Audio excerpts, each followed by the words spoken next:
Look, we could say that these look like dark times.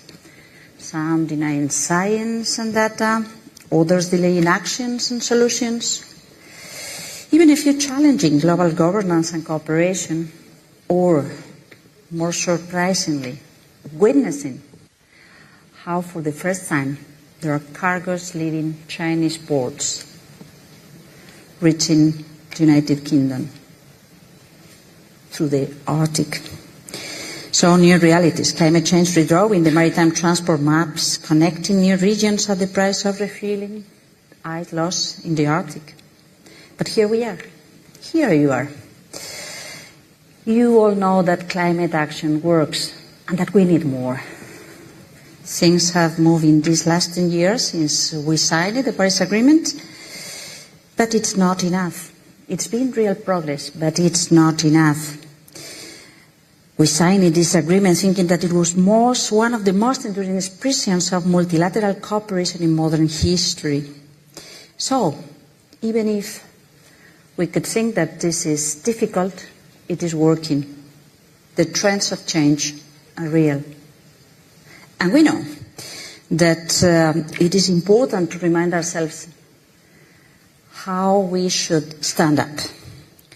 We came together, the European Union and China, not so far ago, last month of July, to say that we are committed, that we will work to do our best to reduce emissions and to be constructive parts in the United Nations system.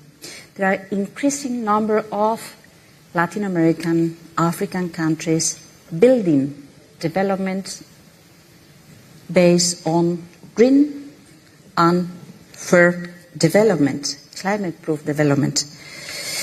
Even here in the United States of America, we revisit the commitment of those that insist to say America is still in. So it's not time to back down. It is time to move forward. It is time to stand up and spell it loud and clear. We want to do more. We in Europe are on track to meet our 2030 climate target, and we plan to accelerate our climate action towards climate neutrality by 2050.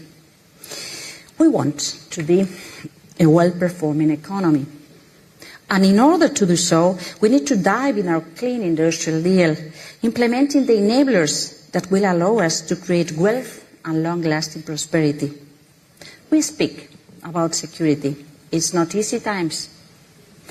But even in the context of the security discussion, we know that there is no security in a climate chaos.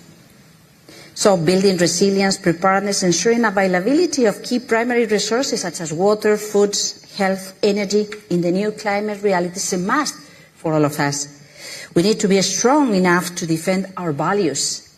This means coherence both in our domestic policies and in our external action. So we're standing up to preserve a rules-based global order, standing together in solidarity and creating shared opportunities, paving the way for a fair transition.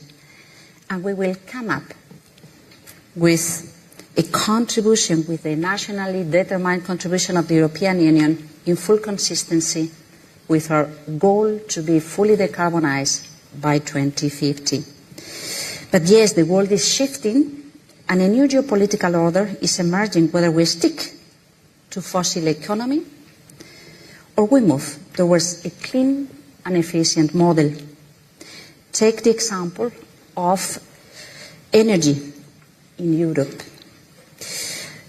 We have achieved half of our electricity being renewable source, coming from renewable sources, and they help us to save 100 billion euros in fossil fuel imports between 2021 and 2023 during one of the Euro's biggest energy crises.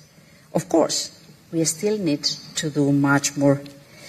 We need clear signals and stable rules to make long-term investment decisions. This is what we intended to do with this instrument, nationally determined contributions, providing good basis to be appealing for investors, to create good jobs, to find the right manners to address the different challenges ahead of us. It is our responsibility to create the adequate context Because climate leadership isn't just about what we do at home, because it is also about what we do with others.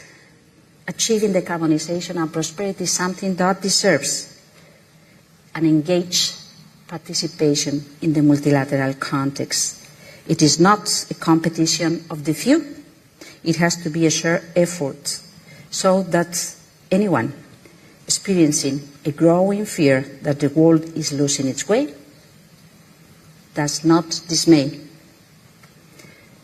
Please, stand up. We have done it before. And of course, there are many more reasons why we can achieve it in a quicker and fairer manner than waiting in a corner for others to solve the problems. Let's build hope. Let's remind ourselves that you are the ones bringing the light. Thank you so much.